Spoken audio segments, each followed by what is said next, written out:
Vamos ao nosso tema de hoje. Jesus nasceu numa casa. Tem uma razão de ser esse tema, não é só uma instrução, vocês vão entender isso ao longo da mensagem. O Natal, queridos, com o tempo, ganhou cenário, ganhou luz, ganhou trilha sonora. O Natal virou comercial, nem vou falar aqui de Papai Noel e tantas outras coisas. Não vou falar da Black Friday que se estende até o Natal. Não quero falar de compra e venda. Mas mesmo em se tratando do nascimento de Jesus, ele se tornou cinematográfico. Talvez no meio de tanta encenação, a gente tenha perdido algumas instruções importantes que estão na simplicidade do Natal. A Bíblia conta o nascimento de Jesus, e ela quando narra com poucas palavras, sem drama, sem efeito especial, porque Deus não precisava impressionar ninguém, Ele só queria nascer. E ali, no nascimento de Jesus, na simplicidade desse nascimento, é que nós vamos tirar daqui algumas lições muito práticas para o nosso dia a dia. Eu começo a leitura com vocês no texto de Lucas. Lucas narra o nascimento de Jesus da seguinte maneira. Lucas capítulo 2, eu vou ler do versículo 1 ao versículo 7, utilizando dessa vez a tradução de Almeida atualizada. Vamos lá. Naqueles dias, foi publicado um decreto de César Augusto, convocando toda a população do império para recensear-se.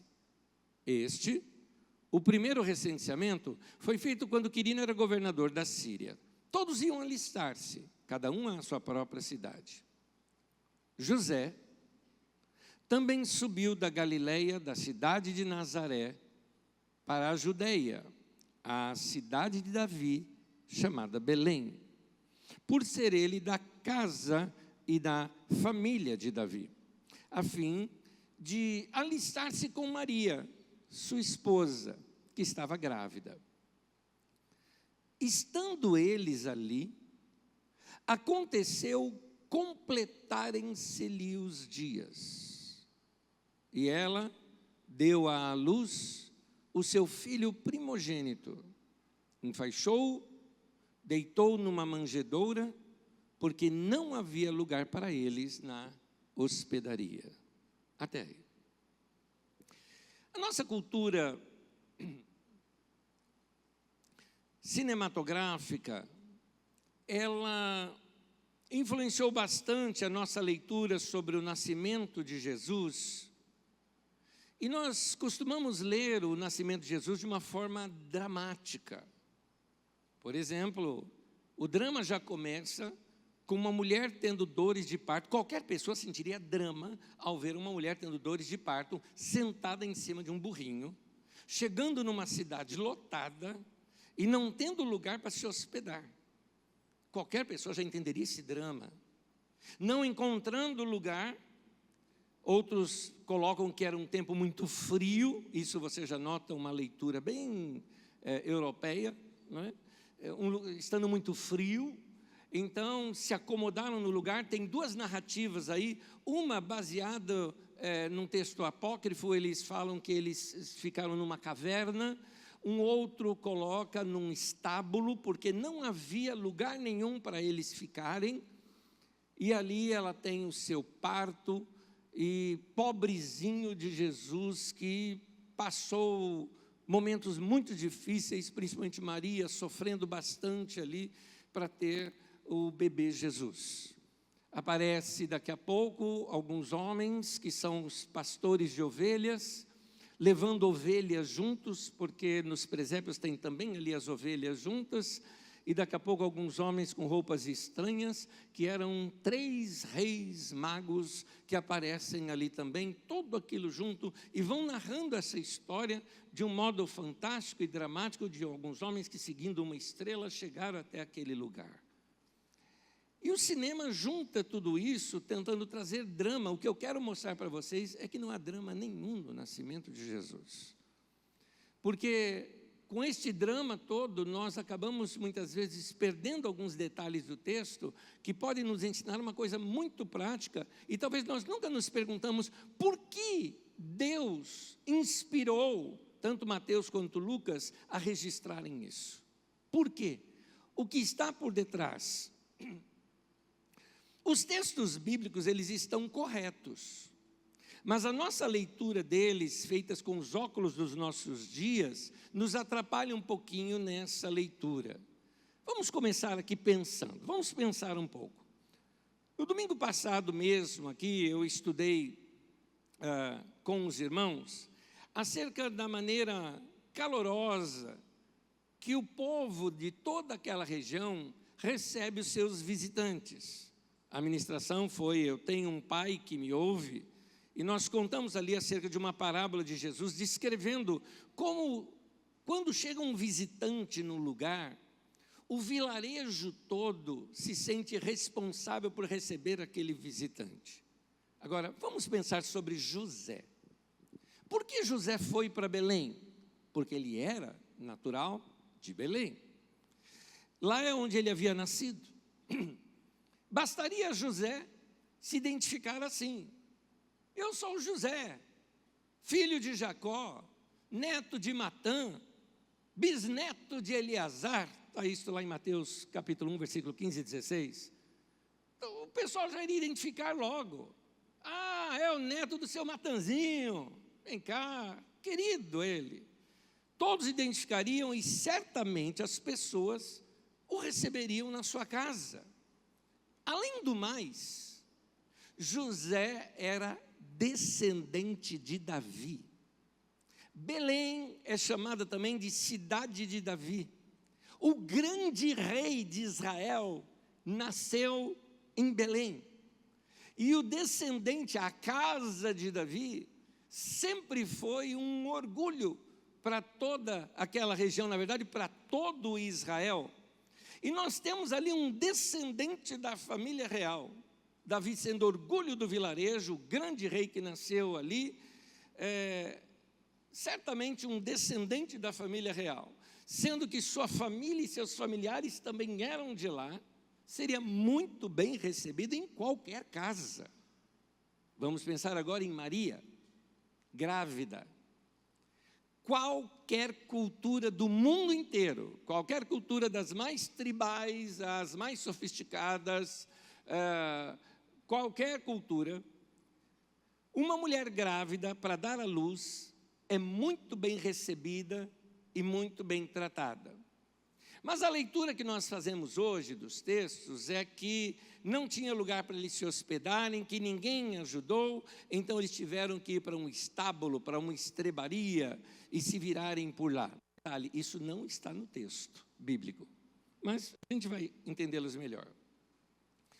Recebê-los desse jeito, do tipo fechando a porta, como aparece em alguns filmes, tratando mal, mandando ficar no meio de uma estrebaria, seria uma vergonha para aquele vilarejo, ainda mais tratando-se de um descendente de Davi. No Oriente Médio, os vilarejos têm esta tradição de receber muito bem os visitantes, e isso tudo é honra para a comunidade. Mas tem mais um detalhe. Maria também tinha parentes lá perto. Quando Maria ainda estava grávida, ela foi passar um tempo com Isabel, sua prima ou tia, a gente fala como prima de Maria, Isabel, esposa de Zacarias, mãe de João Batista. E Isabel morava nas montanhas ali de Belém, ou seja, nos arredores da cidade de Belém. Sendo Zacarias um sacerdote, os sacerdotes eram aqueles que tinham os melhores salários ali em Jerusalém. Jerusalém é muito próximo de Belém. Belém é um vilarejo e Jerusalém a cidade principal, ali próxima. Certamente Zacarias tinha uma boa casa nas montanhas e tudo mais. Essa era a casa de Zacarias, e não uma casa de vilarejo, que normalmente as casas dos vilarejos eram uma casa única. sem quartos nem nada, sem muitos quartos, era praticamente um espaço único, as casas do vilarejo. Maria poderia só estender um pouquinho mais e ir na casa da sua prima. Mas a maioria das pessoas, elas acham que José e Maria chegaram em Belém já no 9º mês. Tanto que nos filmes, normalmente, mostra que a bolsa estourou quando ela ainda estava no burrinho. A gente vai assistir aqui o Natal com The Chosen e a gente tem que se lembrar que eles, por exemplo, são cinema. E eles colocam isso também naquele filme, como eu aprendi a vida inteira assim também. Mas, por isso, essa improvisação toda, não é? De ter que ir para um estábulo ou numa caverna, como diz alguns outros lugares. E a maioria dos contos de Natal, em peças e presépios, conta a história com esse tom dramático. Mas o texto diz que José foi de Nazaré para Belém. E Lucas 2, versículo 6, a gente passa despercebido na leitura. Vamos ver a leitura, eu vou colocar aqui em 2 traduções para vocês perceberem bem a leitura do texto. Diz assim: enquanto estavam lá. A ideia de estar lá já fala de alguém que está fixo no lugar. Chegou o tempo de nascer o bebê. Ou seja, eles já estavam em Belém quando então veio o tempo de nascer o bebê. Ou, como diz aqui outra tradução, estando eles ali, aconteceu completarem-se-lhe os dias. Eles já estavam lá há algum tempo quando o bebê veio nascer. José era o quê? Carpinteiro. Se ele era carpinteiro, ele teve tempo para fazer ali uma manjedoura, que ela é feita de madeira, um bercinho, improvisar ali um bercinho para o bebê. Em Lucas capítulo 2, versículos 6 e 7, texto que nós lemos, diz assim: enquanto estavam lá, chegou o tempo de nascer o bebê. E ela deu à luz o seu primogênito, mostrando que ela teve outros filhos depois, diferente do que uma tradição da Idade Média fala de uma perpétua virgindade de Maria. Maria teve outros filhos, a Bíblia mesmo fala que Jesus tinha 4 irmãos, e irmãs a gente não sabe quantas, porque apenas fala no plural, no mínimo 2. Mas Jesus era o primogênito. Diz ali, envolveu-o em panos e o colocou numa manjedoura, porque não havia lugar para eles na hospedaria. Aí você fala, olha aí, Anésio, não tinha lugar para eles. Calma. Normalmente nós cometemos um anacronismo e dramatizamos o texto dessa maneira. O que é anacronismo? É quando eu faço uma leitura de um texto antigo, de acordo com as condições e informações que eu tenho somente da nossa sociedade nos dias de hoje. Para entender melhor um texto, você tem que mergulhar na história e compreender as coisas de acordo com aquele texto. Manjedoura, que era onde os animais comiam, era algo móvel, não era algo fixo. E mais um detalhezinho, os animais, normalmente uma ovelhinha ou um burrinho, eram os bens da família. Quantos de vocês tiveram Fusca? Eu tive. Quantos tiveram Fusca? Isso. Eu me lembro quando meu irmão comprou o Fusca dele. Meu pai construiu uma garagem em casa só por causa do Fusca do meu irmão.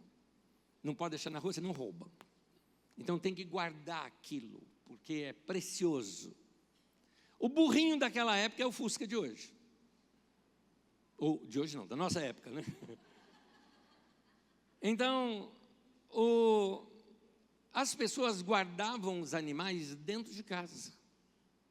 As casas ali, elas eram um cômodo único, normalmente somente para a pessoa dormir, tanto que há uma parábola que Jesus conta assim, ele fala, você não se acende uma candeia ou um lampião, como você conhece, e coloca debaixo da mesa, mas você coloca no velador e assim ilumina toda a casa.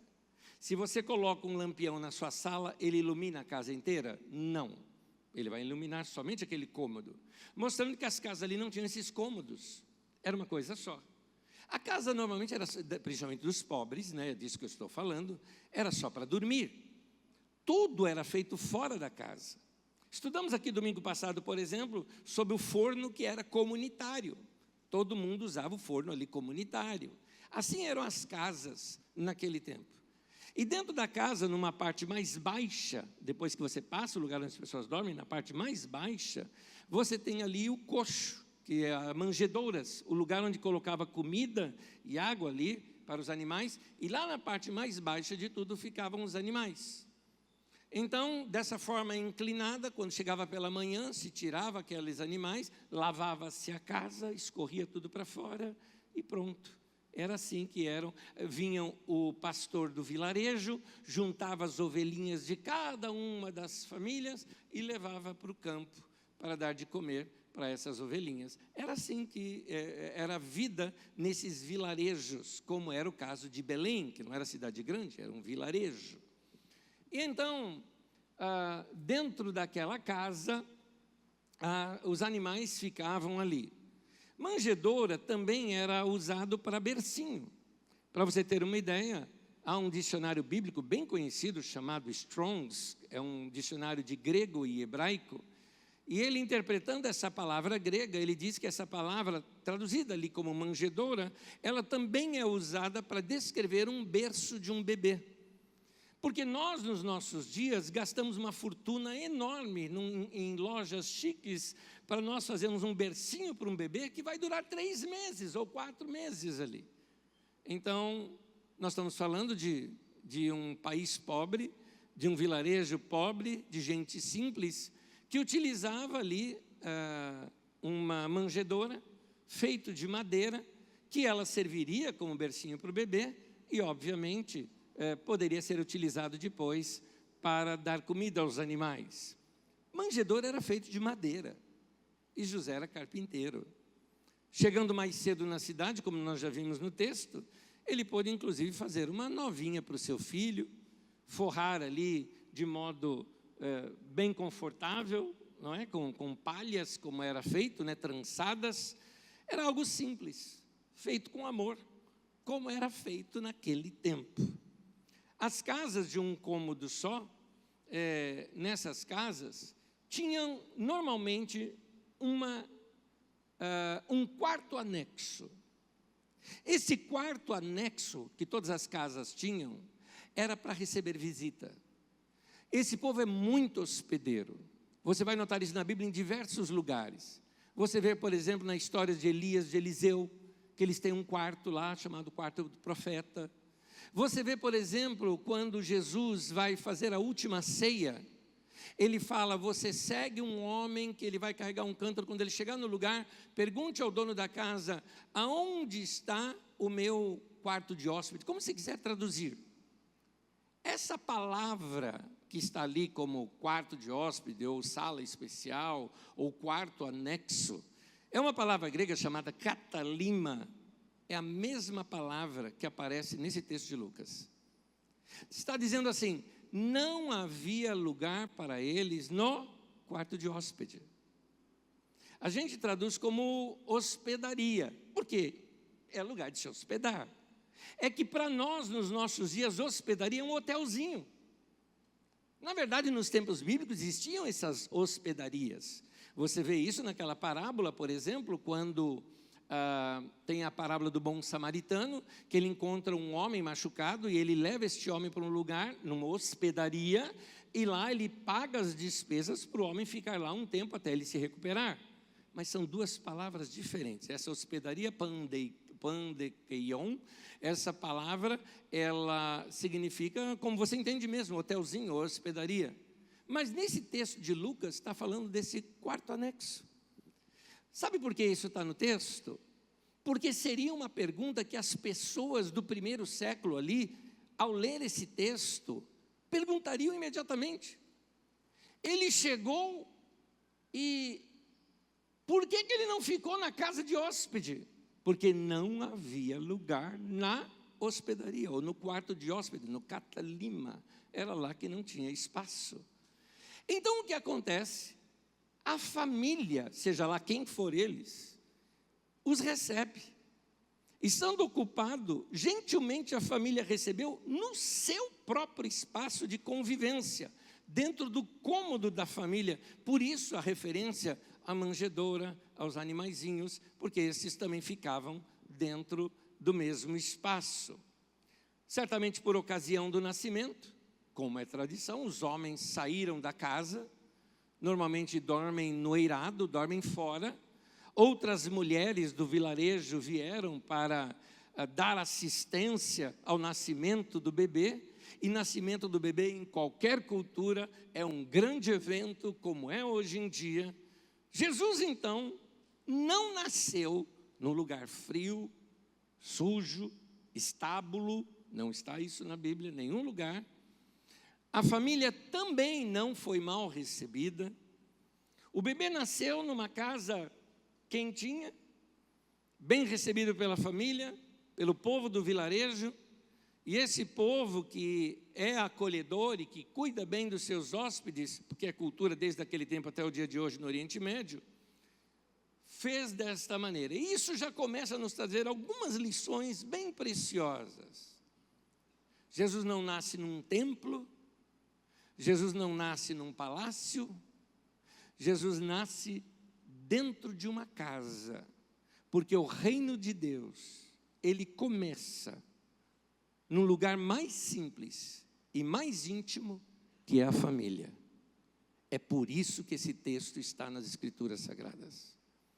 Agora, com a imagem correta, nós podemos encontrar lições do Natal que não apareciam por causa da outra narrativa. A ideia dos escritores era dizer que o reino de Deus havia chegado. Se você começar a leitura tanto de Mateus, inclusive Marcos, que não narra o nascimento de Jesus, mas também o Evangelho de Lucas, logo eles migram para o seu tema, o reino de Deus chegou. Primeira mensagem de João Batista, o reino de Deus. Primeira mensagem de Jesus, o reino de Deus. Primeira mensagem de Pedro, Jesus é Senhor, ou seja, o reino de Deus. Então, esse era um tema, as parábolas de Jesus, o reino de Deus. Então, desde o nascimento está falando dessa chegada do reino de Deus.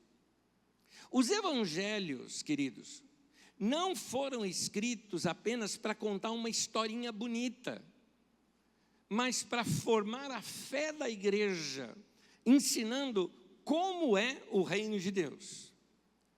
Mesmo os textos tendo sido escritos muitos anos depois, eles foram organizados numa sequência que vai revelando o reino de Deus.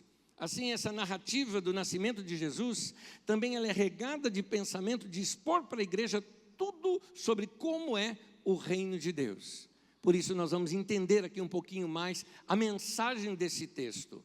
No reino de Deus, tudo é de Deus. Tudo. Todos os bens que você tem, eles estão sob o seu cuidado. Mas tudo pertence a Deus. Eu me lembro quando um rapaz uma vez chegou para mim aqui na Carisma, e muito emocionado, ele me entregou uma chave de carro, e eu imaginando que foi um carro novo que ele comprou, e que quer que a gente ore junto, coisa assim, está feliz, e ele falou, eu estou doando o meu carro para Deus. Naquele momento, Deus me deu um entendimento rápido ali, para dar um ensinamento para aquele rapaz. Rapidamente eu chamei mais 2 irmãos que estavam ali na frente. Falei, vem cá vocês, vem cá, olha que coisa linda esse rapaz. Ele acabou de comprar um carro, ele assim, é o primeiro carro dele. E ele resolveu doar esse carro para Deus. Vamos orar juntos aqui com esse irmão, vamos. Peguei lá o documento, a chave do carro, chamei os irmãos até estranhando um pouco a minha linguagem ali. Mas eu falei, Senhor, te dou graças pelo coração desse rapaz. Recebe este presente que ele está te dando de coração. A riqueza dele, toda a economia de anos dele está aqui e ele está te dando. Em nome de Jesus, recebe isso como oferta. Em nome de Jesus. Amém, amém. Peguei a chave e o documento, pus na mão do rapaz e falei, é isso aí. Ele falou, não, eu estou dando para Deus. Eu falei, bom, eu não sou Deus, a igreja não é Deus. E Deus não dirige carro. E ele precisa de um motorista. Elegemos você então como motorista desse carro. Muito bem. Então, sabe a partir de agora que esse carro não é seu, ele é de Deus, mas você vai cuidar dele. Já dirigiu alguma vez do lado do dono do carro? Sabe quando assim, o dono está machucado e pede para você dirigir? Você dirige diferente. Você dirige diferente quando você está do lado do dono. Pois bem, você vai dirigir agora sabendo que esse carro é de Deus, ele está de olho em você. Ele vai estar de olho em você se você vai acelerar no semáforo fazendo o pedestre correr. Ele vai ficar de olho em você. Ele também tem todo o direito, como por exemplo, suponhamos que eu estou machucado, eu peço para você dirigir o meu carro. E você gentilmente está dirigindo o meu carro. Daqui a pouco eu vejo alguém na rua e falo, para, meu vizinho, vamos dar carona. Que opção que você tem? Você fala, claro, o carro é do cara, eu estou dirigindo para ele. Falei, da mesma forma, Deus pode te mostrar pessoas que falam, dá carona. Você vai dar carona. Porque o carro é de Deus. Ah, mas se eu der carona eu vou gastar dinheiro. O teu dinheiro também é de Deus. Eu vou gastar gasolina, ela também é de Deus. Aliás, não sei se você sabe, mas você também é de Deus. Então, no reino de Deus é assim como essa família desconhecida fez.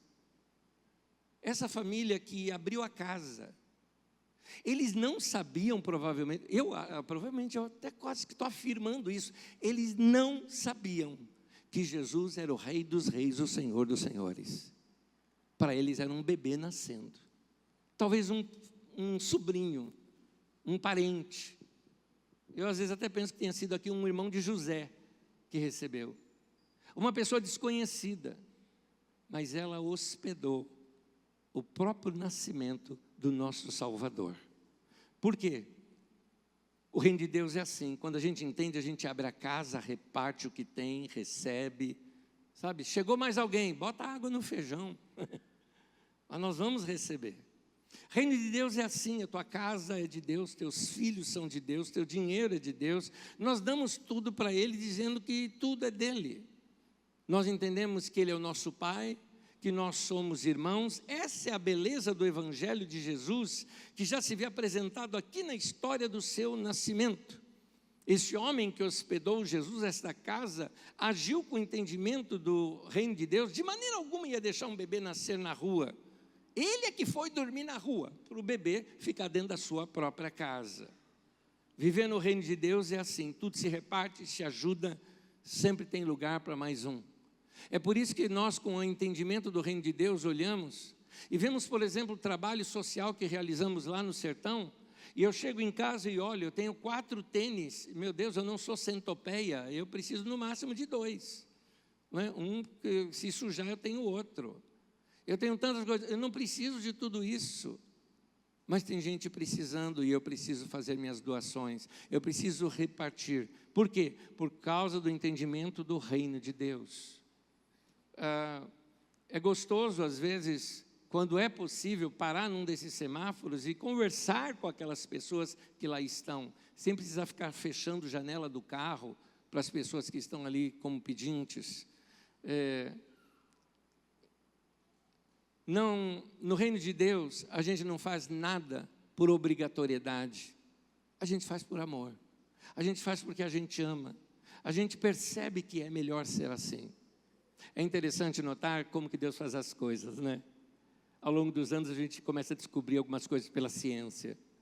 A ciência descobre que existe um hormônio em nós, eles chamam de hormônio do amor, o hormônio da felicidade, que é a ocitocina. E é interessante que quando nós fazemos um ato de serviço desinteressado, quando a gente faz algo que não tem como receber em troca, quando a gente faz por puro amor, diz que aquilo é liberado dentro de nós, e a gente se sente muito bem. Eu ouvi, por exemplo, um cara, que falou o seguinte: eu estava num drive-thru, e eu vi uma pessoa, era uma senhora que estava dirigindo o carro atrás, e ela parecia assim, parecia triste, tensa. Ele falou, eu vi isso. A hora que eu fui pagar o meu, eu pedi para a moça ali, checar o de trás, ele falou, deixa pago o dela aí de trás, eu só vou te pedir para você falar uma frase para ela, diz assim para ela, que ela é uma pessoa muito especial, só isso. Ele pegou e saiu, ele falou, não sei quem é a pessoa, nunca mais vi a pessoa, não sei que resultado deu isso, mas ele falou, mas aquilo me fez muito bem, porque nós fomos criados para servir, Nós fomos criados para nos doar. Nós fomos criados para isso. Então, quando eu faço as coisas para Deus, eu não faço porque eu tenho que. Eu já vi pessoas, por exemplo, perguntando, Anésio, você sabe, por exemplo, que aqui na Cariza nós falamos que você não é obrigado a dar o seu dízimo. Eu sou dizimista, desde meus 11 anos de idade. Mas você não é obrigado a dar, porque você não está debaixo da lei. Não é obrigado. Se eu não der, o que acontece? Nada. E se eu der? Se der, tem bênção. Se não der, não acontece nada. Mas é a maldição? A maldição ficou na cruz. Não tem, não. Mas fica livre, meu querido, sem peso. Mas se der, tem que ser por amor. Aí alguém pergunta, eu tenho que dar do bruto ou do líquido? Meu irmão, quando alguém me faz essa pergunta, eu leio da seguinte forma: qual é o mínimo que eu posso fazer para Deus não ficar chateado comigo? Para! Você sabia que na verdade tudo é de Deus? Não é o dízimo que é de Deus, é 100%. Tudo é dele. Então tudo que você for fazer, você tem que fazer sabendo que o dinheiro é dele. O que você compra para você tem que lembrar que é dele o dinheiro. Não é só de dinheiro que eu quero falar, a tua saúde é dele, o teu tempo é dele, tua casa é dele, teus filhos é dele. Isto é reino de Deus. É isso que nós dizemos quando dizemos assim: Jesus é Senhor. Se Ele é Senhor, Ele manda em tudo, é dono de tudo. Ele é o nosso Senhor, Ele é o nosso Deus. Esse é o reino de Deus. Esse é o reino de Deus.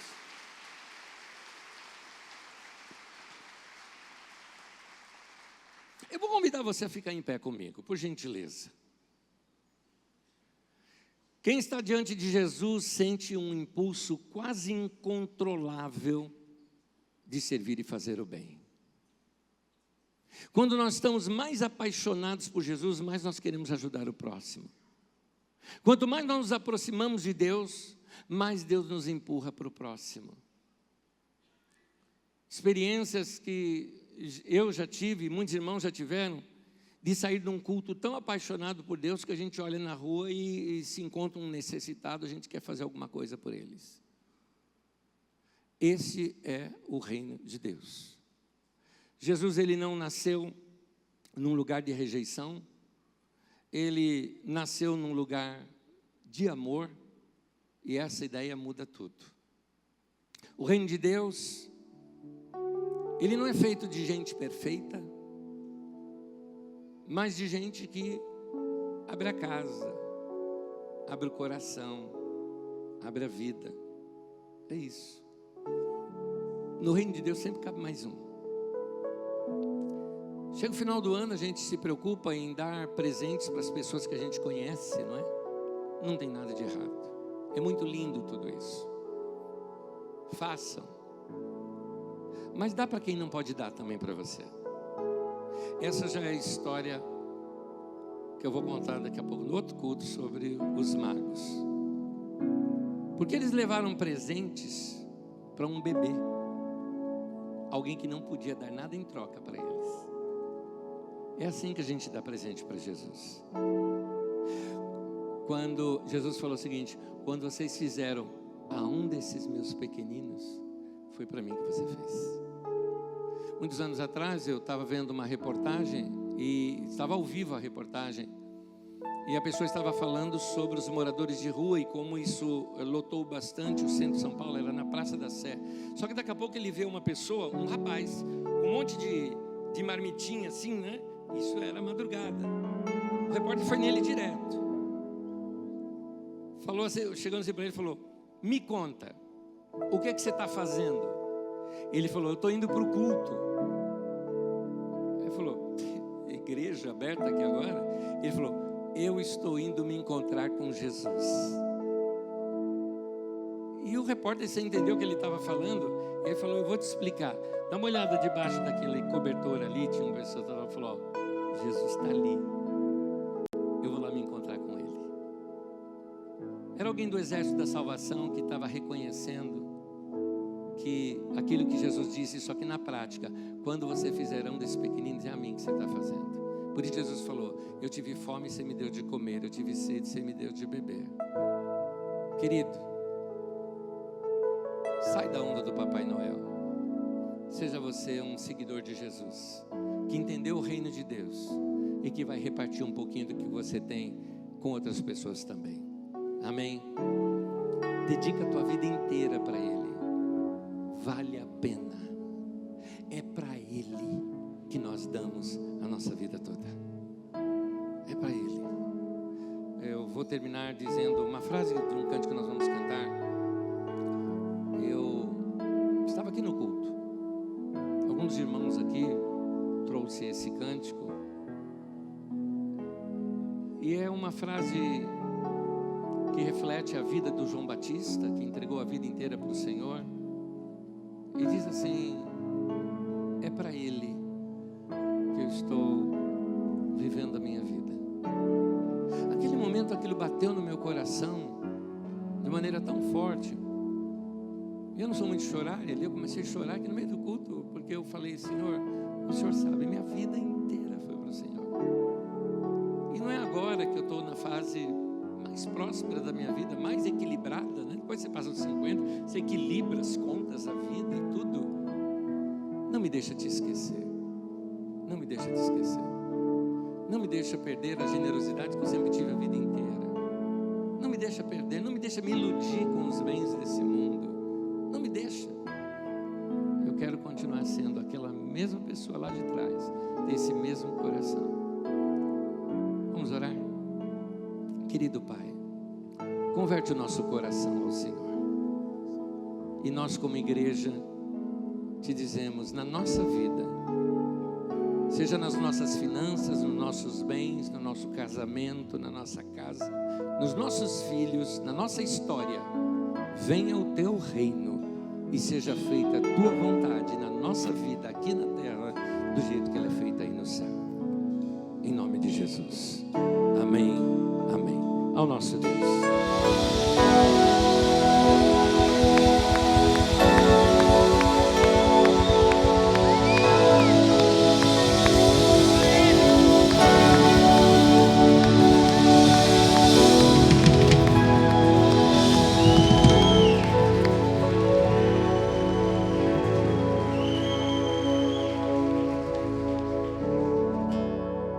É chegado o reino de Deus. Vamos viver esse reino. Amém. Jesus nasceu. Ali começou tudo. Para nós, a história da salvação. O verbo que se fez carne.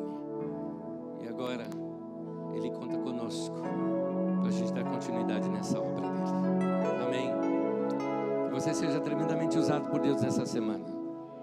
Distribua abraços, sorrisos, presentes, por que não? Esmolas. Distribua gentileza. Pregue o reino. Pregue o evangelho o tempo todo. Se for preciso, use palavras. Fale também. Fale daqui, porque a boca fala do que o coração está cheio. Vamos ser agentes do reino de Deus. Amém? Permita-me abençoá-los.